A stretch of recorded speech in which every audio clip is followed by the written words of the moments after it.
fiction, science fiction, horror, fantasy, crime, LGBT, thriller. You have now entered the House of Mystery with your hosts, Eric Shapiro, David North Martino, John Copenhaver, and Al Warren. Heard on KCAA 106.5 FM Los Angeles, 102.3 FM Riverside, and 105.0 AM Palm Springs.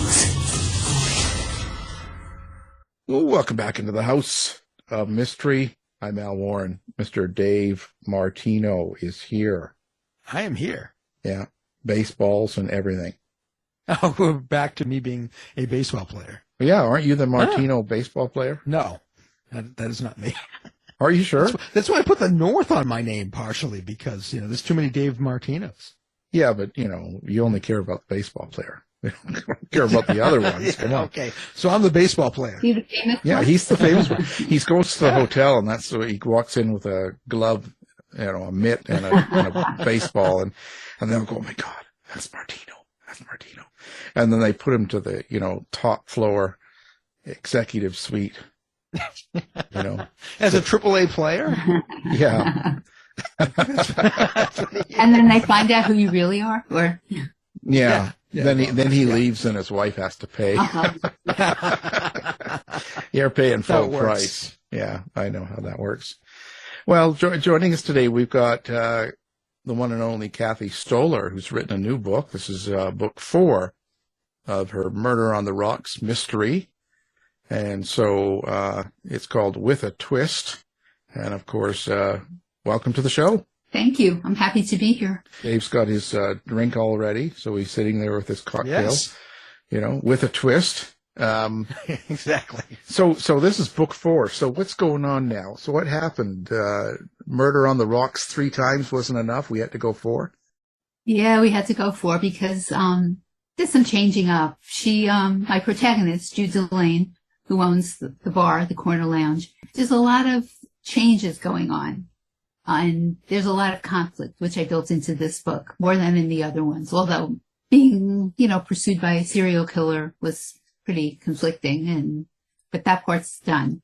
It had a change of scenery for her. She's on a vacation, on a cruise with her boyfriend, and she did not want to go. So that's like the first conflict. She's very happy where she lives. This is her comfort zone, and she doesn't really like change. So he convinced her to go, and of course it's, a lot of problems on the ship and more conflicts there with her old friend who is working on the ship and her landlord who she convinced to go on a vacation as well. So it's kind of going in that direction. They're traveling to Europe, to Barcelona and then Rome and supposedly to Greece, but they never make it that far on the ship. Right. Well, I take her side. I'd rather just stay home. That's not always fun. Well, nobody wants to travel and all the problems and the planes and all this stuff like that. Well, it seems to me like, okay, so now tell me if this is right. The series, the 4-book series, is really kind of centered on being on the rocks, like having a relationship and focused on the issues of the relationship in a sense, right? Well, the relationship is in a few of them, but they are not really centered on the relationships entirely. I mean, she has a good relationship in the first book with her landlord, and she helps him with some issues. She goes undercover for him, and then she meets the man she's with now. And in the second and third books, she's pursued by this serial killer who's been living in the neighborhood for 20 years and operating there. And this book, has a little problem with her boyfriend at first, because she does not really want to go.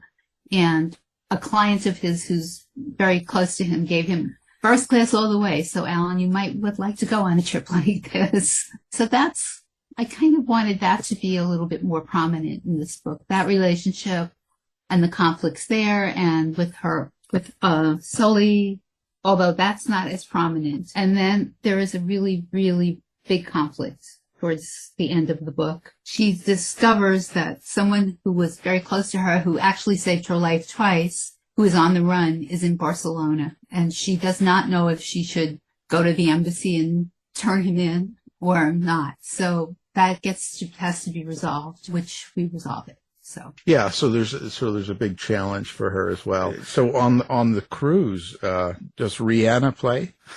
No. Was she the entertainer and the No. Okay. It's a very teeny tiny boat. It only hosts 250 people. It's very exclusive. They don't have that kind of entertainment. Well, no, they should, maybe, but... well, I was just thinking, she just did the Super Bowl. Maybe she could have done that. It's 250 people, it's just an idea. Okay. And was the serial killer good looking or not? I can't remember. No, he was okay looking. He was a screenwriter, so he had a lot of ideas for his screenplays and plots, and he tested them out that way before he killed people. Oh, I never trust screenwriters. Oh, you don't? No. Anytime we've had them on the show, I keep my distance. I see. Yeah. No. And if we're in the studio, I have security in the room. I can never trust them. You never know what they're going to do. It's always strange. Just so you know. They may use you in a plot. Well, that's fine. As long as it's not real. Yes. So for your readers who have been reading and they're following the series 1, 2, 3, do you find yourself, even in the last book, kind of writing to your readers in a sense? Like, do you feel like a certain amount of pressure to take them somewhere? Do you know what I mean? Like, because you must get a lot of comments when you do a series like this, and people say, oh, I really like this, or I don't like this, or they give you these comments, or you kind of get these ideas, and you feel kind of a little bit of an urge to write towards what readers are sort of saying? Not really. I mean, I wanted this to progress a little bit, take a little different look at my protagonist and the people around her. Her bar is going to be having a comedy club downstairs, so that's new. But the characters, a lot of the characters are the same, but this one has new characters. It has an old friend of hers who's working on the ship as a director of passenger services, who's changed her name because her family was, I guess, a mob family, and she's afraid she's going to get fired if they find out about that. And then there's the other ship's personnel who also, interact with Jude and Eric, her boyfriend. And so I think it's like, they're familiar characters, so I think my readers would be familiar with them, but I brought in a lot of new characters. What about new cocktails? Now, if I'm remembering correctly. I can give you the cocktail for this book. Oh, okay. Although it doesn't have a twist in it, but it's called a Cava Mediterraneo. Oh. So it's Cava, because in Barcelona, it's a name to, Barcelona. It has Cava, it has gin, and it has a float of elderberry. That's the new one for this book. It sounds good. Yeah, it is good. Well, anything with liquor sounds good to you. Yeah. Elderberry, so that's good for the cold too, right? That's kind of elderberry is really good for you. Yeah. Well, there you go. I don't know if the alcohol negates that, but no, it's medicinal. It's medicinal. Yeah. Medicinal, all right. If you have enough of it, it doesn't matter, right? Did you kind of have a something like, because you're writing about your main character, did you sort of have something you wanted that character to achieve by going through this book? Yeah, I wanted her to change a little and recognize that change is not a bad thing, and trying some new things is a good thing, positive. Of course, there's always the problem that she gets, there's a murder on the ship and there's a ring of jewel thieves. So of course she gets involved with all of that. But I wanted her to have a different experience in this book. How do you come up with that? So when you have something like that, like the jewel thief and that sort of thing going on the boat, where does that come from? Like, what kind of research or what kind of, detailing? How do you get into that kind of a story? I've written about like art theft before, and you do the regular kind of research, and I was familiar with the jewel thefts too of some places. Nothing, I didn't see anything that happened on a ship, but I had written a story a while ago with one of the characters who is the friend of Jude, and there had been a switch from someone's earrings, and this woman, Monica, she found out about it and she corrected it through her uncle, who is still like handling stuff for his ex-mob. So I thought that would be a good thing to build into this book, besides a murder. And besides trying to figure out what was going on. The captain disappears. There's a lot of different parts to this, but they all converge at some point. Well, yeah, the boat sunk and everyone ended up dead. No, they didn't. they aren't. Would you go out and steal jewels yourself to see how to do it? No, but that's an idea. I like jewelry. And then, if you read a lot of stories about crime and that kind of crime, there are all these, there's these secret places in Amsterdam, which I mentioned in the book, where they copy things and they're perfect. They're like totally perfect replicas. So I use that. And in my other series, Thick of Time, there was a section where he got some jewels returned for someone. So kind of interested in that, and art, those kinds of crimes appeal to me. Yeah, no, it could be interesting. You can kind of allure people in that way. Now, your dialogue, are you writing from first person point of view, or what kind of angle do you write this from? These books are all first person, and she's in, every scene pretty much. So they are first person. Of course, the dialogue is between whoever she's speaking with and wherever they are, what they're doing. But yes, first person. Now, are you the type of writer that has an inner monologue? Can you hear your characters? Or is there some other way that you create your dialogue? No, I do have an inner monologue. I walk around the city and I think about, what would she do? And how would she say this? And what would the scene look like? So yes, I do that. That's really the way I create them. You don't get arrested or anything? I live in New York City. Nobody's going to arrest me for talking to myself. No, you fit right in. Actually, no, there's so many people. A lot of writers must be walking around that city, Right. Also, you could be talking on a phone that, if someone's noticing you're talking. But and I use things that I grew up in the Bronx. I had Jude come from the Bronx. We both went to a Catholic school. I use some of my things some things from my past to build her character. How different are you from Jude yourself? Oh, I'm pretty different. Although we have some similarities. I mean, she had a very challenging childhood. Her mother and brother died when she was very young, and then her father committed suicide. None of that happened in my family. Everybody was fine. I'm pretty different. I like the idea of the mystery, of having mystery in progress, and but I don't go out and search for things to mess up my life. Oh, come on. When you're writing mystery, so these aren't necessarily really violent and bad like that, but so when you're writing a mystery, what is it you hope people get from the book? Well, I hope they enjoy it, first of all, that they like the story and the characters.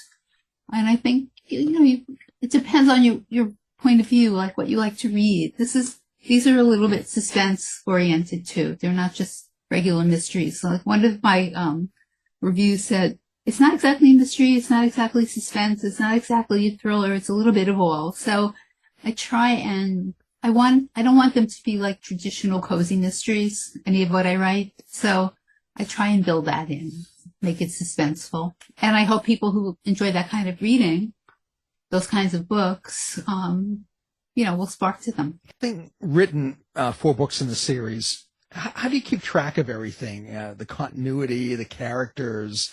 Do you have a process? Do you have tools? How does that work for you? Well, I have a character list for each book. And since some of them are the same characters, that's not too hard to do.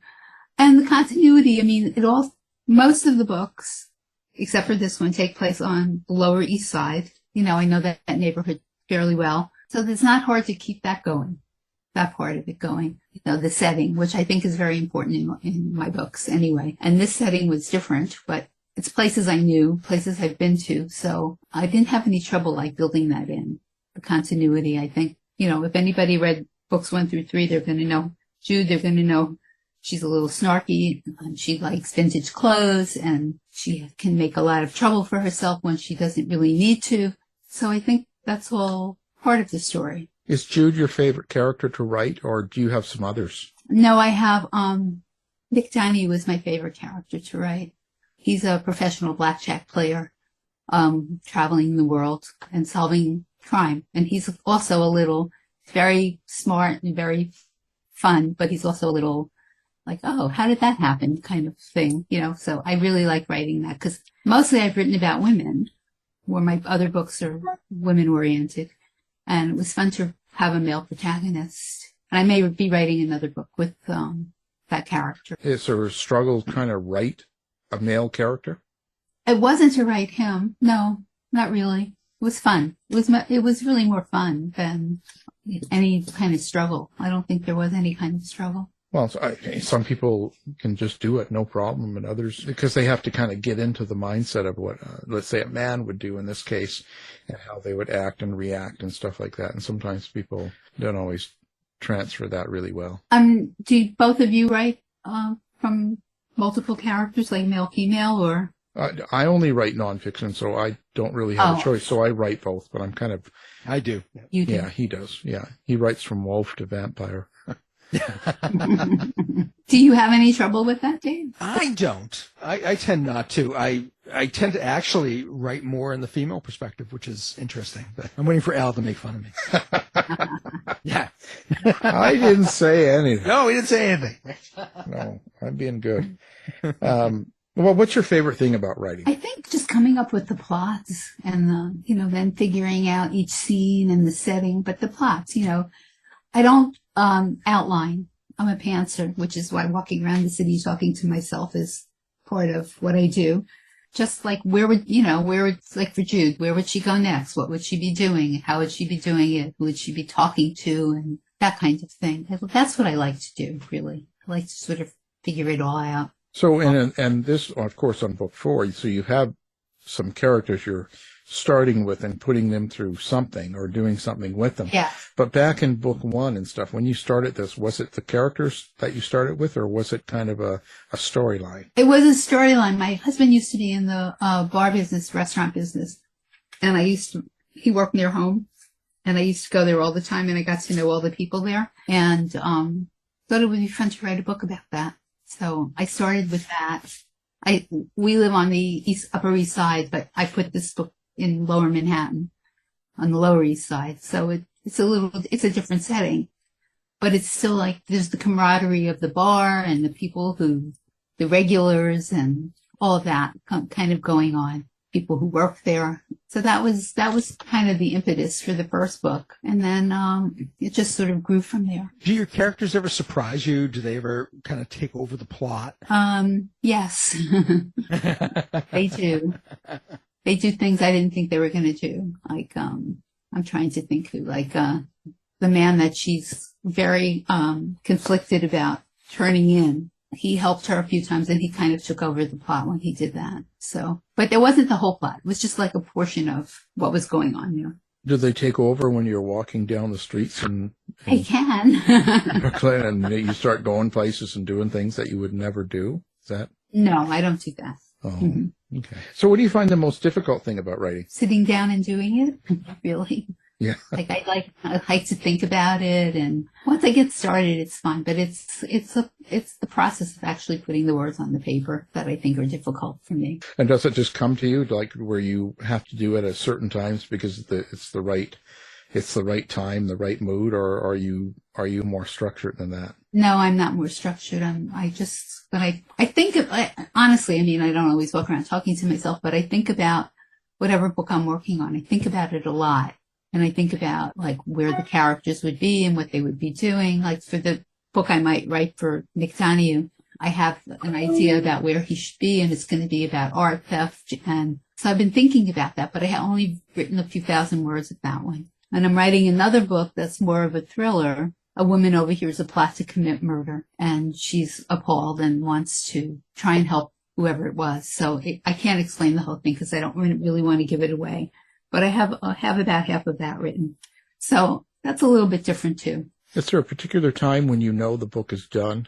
Like in your mind that you've written enough, like there's enough detail? Yes. I mean, I don't write really long books. They're usually like about 75,000 words, 73, 75. Yeah. And I like building in the details too. I like planning how the room looks or how the people are dressed. And especially with Jude, because she wears, like black to work at the bar, jeans and a t-shirt. But when she goes out, she loves old clothes and loves dressing up and vintage stuff. And so I like all of that, figuring that out, plotting that out.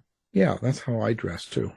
When you're doing a series like this, did you kind of know it was going to be a series when you started and this is just the continuation, or do you kind of have that in mind, or even how long you're going to do a series? I didn't really know it was going to be a series when I started, but I got to enjoy writing that book and like my characters, so I continued it, but I wanted to make it a little bit different. I wanted to bring in more people that she had met along the way.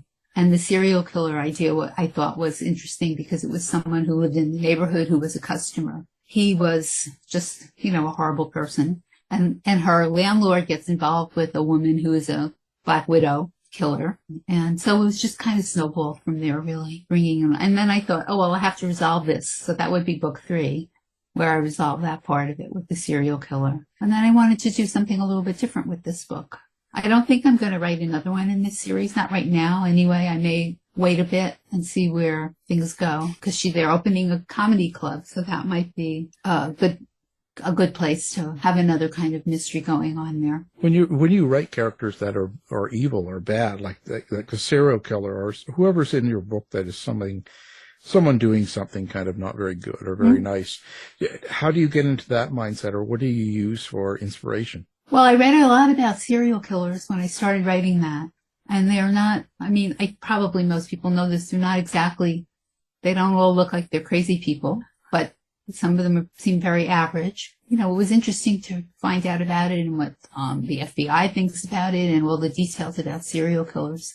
There's so many that have been famous, or infamous, I guess I should say. And it was just sort of an interesting process to learn about that and make it work for my book. So what's a good book for you? What is it? What makes a good book? Well, I think there should be a good plot, and there should be. I'm very interested in settings because I think that really underpins everything in the book. People can visualize rather where they are and where the characters are. And I just read over 200 books in 2022 for a contest I can't name, and I'm telling you, there's such a variety of mystery, suspense, and of course I didn't read every word of every book, but we had that many to look at, over 200.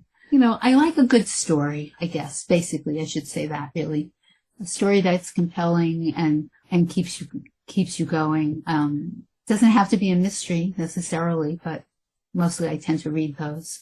So do you think you'll change kind of what you're doing, like genre? Like you said, maybe not another book in this series and stuff, but you kind of get other things going, like maybe a mystery. But do you think you'll do something different as well, or? No, probably not, because I do like writing mystery suspense.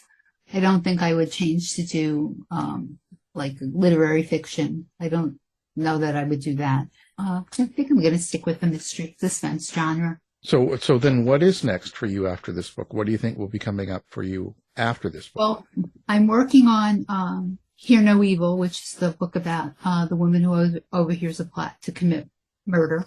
And I've been writing some short stories, and I may write the Nick Donahue book after that. So that's pretty much as far as I'm getting ahead. How are you on social media and interacting with readers and fans? Do you have social media platforms set up and website and all that? Like, where do people find you? Well, I do. I have to redo my website. I haven't worked on it for a while. I think Straight Up was the 3rd book, and that's the last book I have up there. I have my website. I have Facebook, Instagram, what else? Oh, Twitter. That's pretty much it, I think. No TikTok? No. I keep meaning to look at Book Talk. Yeah. But yeah. I think it's kind of young. I'm not really sure. I mean, yeah. I don't know. It's getting a really bad reputation. Oh, it's okay. It's okay. Are you guys on there? Am I saying a bad thing about it? No, I'm on there, but I'm not like a avid user or anything. Just it's there, you know. Well, I see on your social media that you recently did a reading, and I just wondered, do you like going out and performing your work, or is that something that you just typically do because it's a necessity? Well, no, I like to do it. I did one last night, as a matter of fact, at the KGB bar on East 4th Street with the Mystery Writers of America. The problem sometimes with the readings is you get a certain amount of time you're supposed to use. And people just go on and on. Nobody stops them. When we do it for Sisters in Crime on, we have like a members thing every January where you get 5 minutes to read from whatever you want, your work. And sometimes I was the timekeeper for a while, and I would tell everybody when they had 30 seconds left. It's sort of not fair to the other writers and the other readers when you go on for half an hour when you're supposed to have 7 or 8 minutes. But I do enjoy performing them, and it's fun, and people get a little more interested in your work that way, listening to it, which is very different than reading it, really. Reading the book, reading on Kindle. You need to have the music like the Oscars and then play them off. Blast the music. That's a good idea. Just like I you didn't said. suggest that. Yeah. My friend and I were like rolling our eyes last night about why is it they just introduced this person and they said his bio and then he's repeating everything. Yeah. For 20 people that were at the place. So, well, who is this? Give us some names. No. We won't tell anyone. I'm probably saying way too much already about this. No, that's all right. We'll look it up and we'll make sure they get a copy of this. Oh, thank you. No. It's fun, gotta have a little fun if you're gonna spend all this time and energy writing a book and, hopefully selling a few copies. And it's fun to meet people. And if that's the good thing about like the readings and conferences and being on panels. You really get to meet a lot of people, and other authors are very kind and generous. So, people will give you blurbs for your book or review it, and you do the same. But it's a generous community, right. I think. Yeah. Anyway. Oh, yeah. It's all about interacting and networking and stuff like that. It's all good. It's all really good. You always learn things from other people too. So yeah, yes. It's a really good thing. Right. Well, we will have everything up on the website so people can find you and and find your book. And so it's been great talking to you again. The book, of course, is called With a Twist, and it's a Murder on the Rocks mystery, and it's book number 4. The author, Cathi Stoller. Thank you for being here. Oh, thank you guys for having me again. I enjoyed it. Thanks, Cathi. You've been listening to the House of Mystery radio show. To find out more about our guests, hosts, or shows, go to www.houseofmystery.com. Show's over for now. Was it as good for you as it was for me? Well, good night. This has been a production of Something Weird Media. I'll be back.